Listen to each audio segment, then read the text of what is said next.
damn it. Ooh, Eala's gonna play a seed. Eala is gonna play a seed. Alex Eala is ranked 38 in the world. She beat Coco Gauff, the world number 4, in Indian Wells this year. She trains on clay at the Rafael Nadal Academy in Mallorca, the same courts where Nadal built his 14 Roland Garros titles.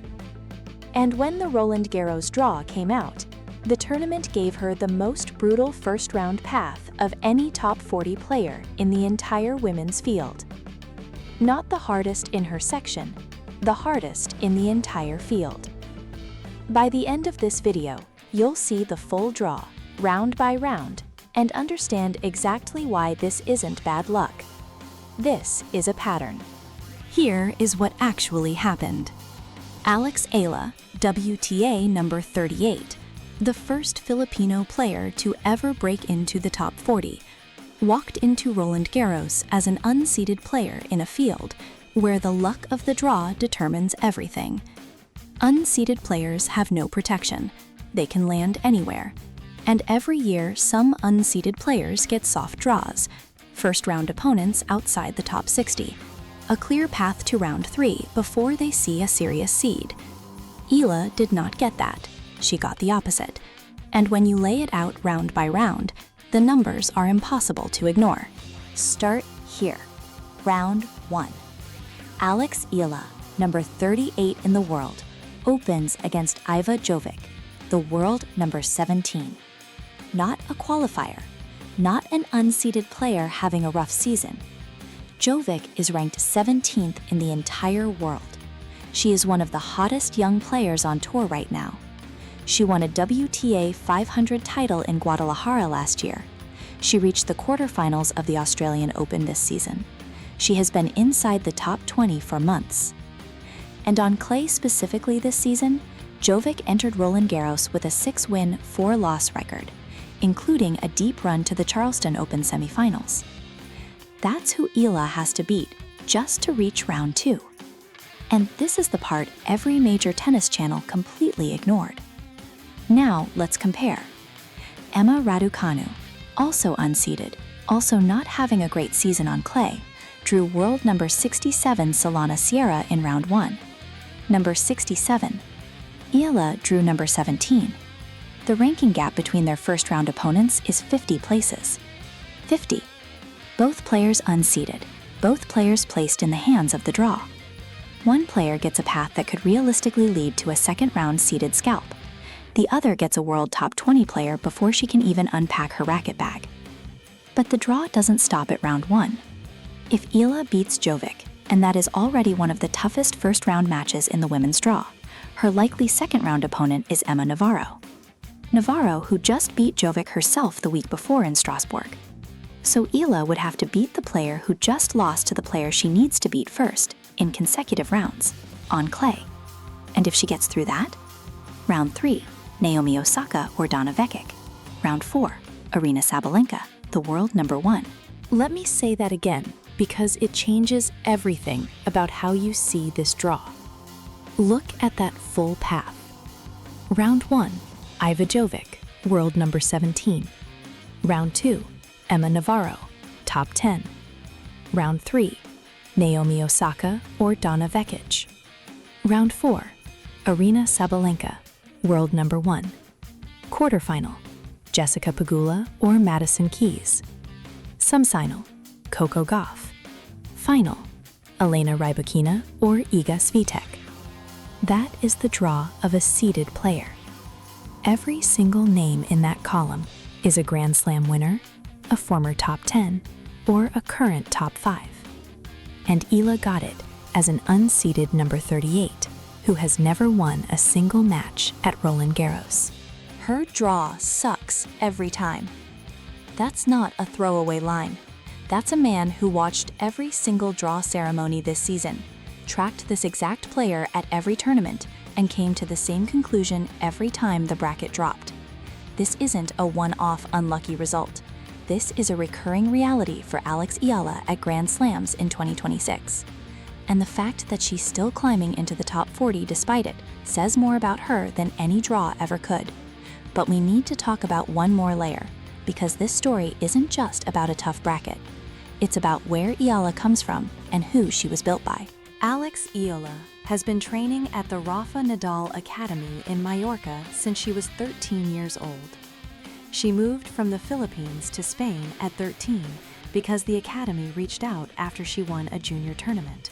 Her family said yes, and for the years that followed, she learned to play tennis on right clay, the same surface, the same academy, the same philosophy that produced the greatest clay court player in the history of the sport. The Nadal Academy's entire ethos, built by Rafa himself, is that to win on clay, you must learn to suffer, not accept it, embrace it. That is who Alex Eala is. And the Nadal connection didn't stop at her graduation. Just weeks before Roland Garros this year, Eala returned to the Rafael Nadal Academy to prepare for the clay season.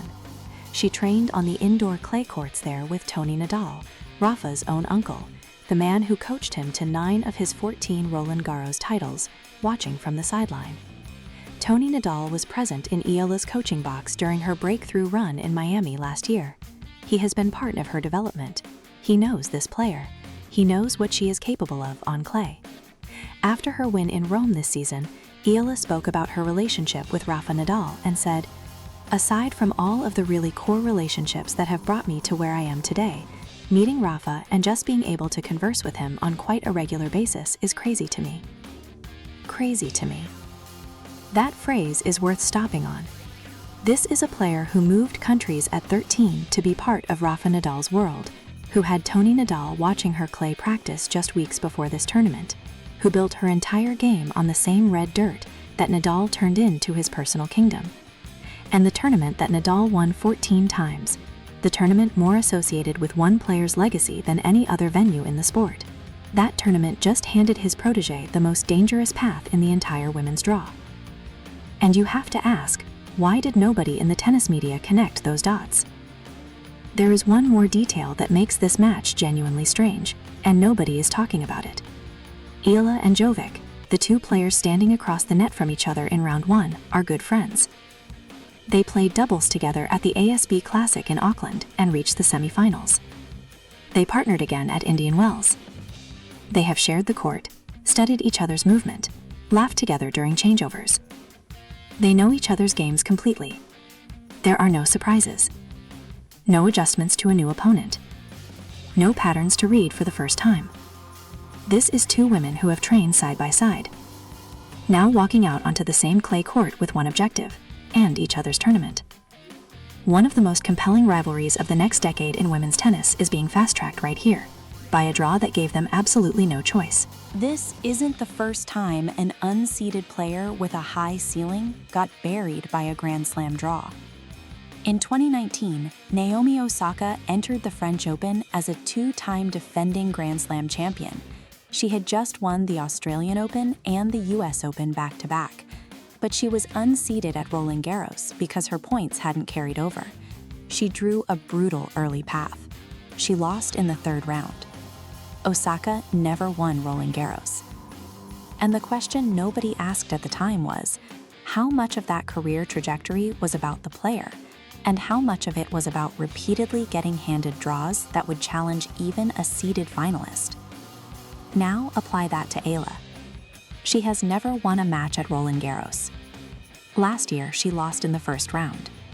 This year, the draw has given her a 1st round that tennis analysts are already calling one of the marquee women's matches of the opening week.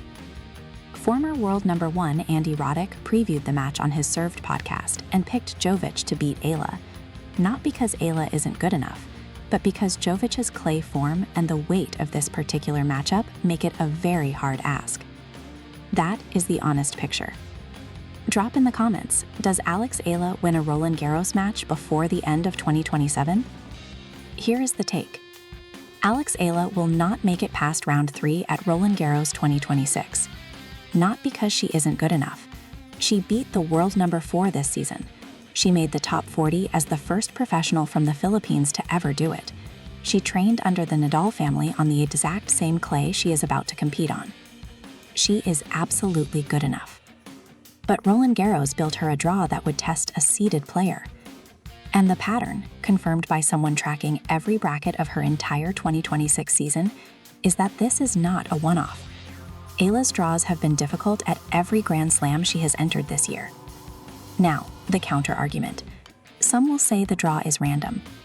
Nobody chose this. This is just how brackets work sometimes. That's fair. The draw is random. But random draws should average out, and right now, they have not averaged out for Eala, at all. If she beats Jovic, and I genuinely want her to, she will have earned something every other tennis channel will rush to cover. But the real story isn't whether Eala wins this match. The real story is that a top 40 player, trained by the Nadal Academy, competing at Nadal's tournament, keeps getting handed draws that send the same message. You have to earn your seat in this field the hard way. Every single time. You now know the full picture, round by round, of what Alex Eala is walking into at Roland Garros RD26. You know the Jovic history, the Nadal Academy training, the Tony Nadal clay sessions, the doubles partnership with the very player she has to beat on Sunday. And you know this isn't just one bad draw. If you want to stay ahead of every angle in this story as the tournament runs, subscribe now, because the moment that first round result comes in, I'm covering exactly what it means for her ranking, her clay future, and what Roland Garros actually owes her. Hit subscribe. The next video drops the second that match is over.